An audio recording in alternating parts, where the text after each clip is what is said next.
Hi, today we're going to go over the push press. My name is Ethan, and I have my brother Aiden back here who's going to perform the lift for me in just a moment. So with the push press, it's very similar to the strict press. However, the biggest difference is the fact that we're using our lower body for the majority of the lift, for the main part of the lift. This does involve the upper body, however, this is a lower body exercise. So with the push press, just like the strict press, like I said before, we're going to grab it at a nice even grip, not too wide like the snatch, not too close. We want it a little wider than our shoulder width. When we come in on racket, this is a little short for me. When we come in on racket, I want to have it rest on our chest and our clavicle. So with the with the strict press, I should say, is that typically we just use our shoulders and our arms to push the weight up. However, like I said before, we're going to be using our lower body to get the weight up. I'm going to have my brother back here demonstrate this. Just some verbal cues to go over when doing this movement. The biggest one is dip and drive. So dipping at the hips and driving through and extending with our arms. Well, extending with our ankles, knees, and hips, and then using our arms to guide the weight up.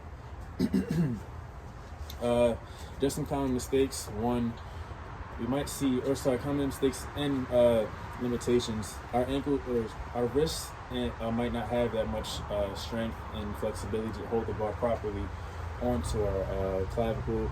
We don't want to find ourselves holding the bar with just our arms. We want it to rest on our clavicle.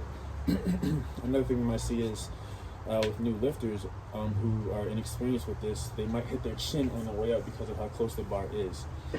So as another rubber cue, we want them to kind of retract their chin back when pushing up.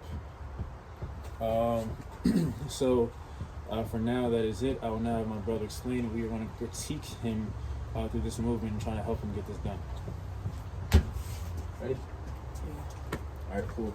So like I said before, grab that nice even grip.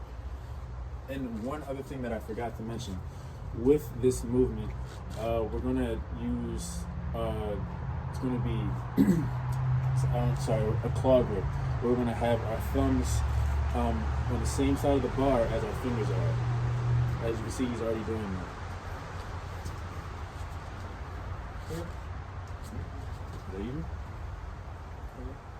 Alright, good. Racket. Now, one thing we see, because he is a little inexperienced, the bar is resting on his clavicle. However, he is using a lot of his arms, so I'm not going to keep him here for too long.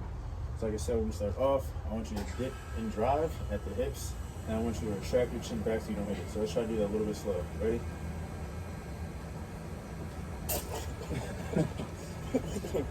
Alright, come back down.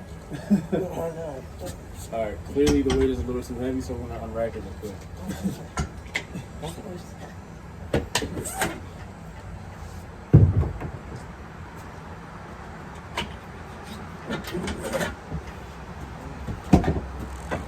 Alright, so come here. No, come here. We don't want to waste too much time.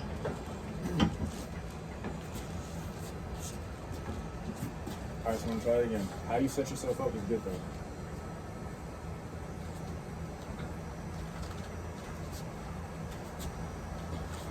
Alright, good. Now, like I said before, dip and drive at the hips and at the legs, and then push up. Don't use too much of your shoulders and your arms, alright? Good. Come back down.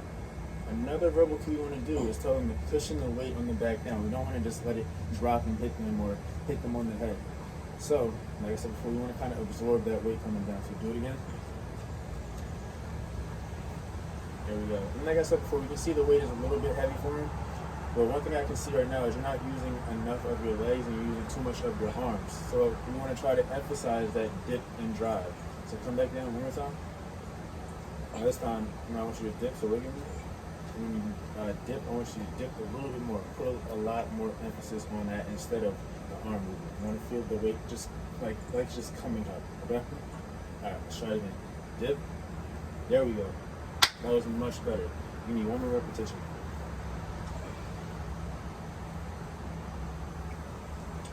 Good. Come back down. Cool. So that was the push press. As a spotter, I know I was behind him.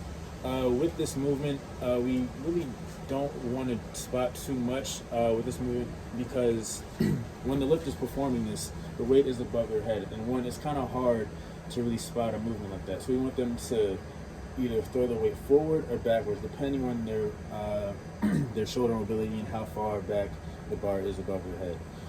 So like I said, that was the push press. I'm sorry, and that is that.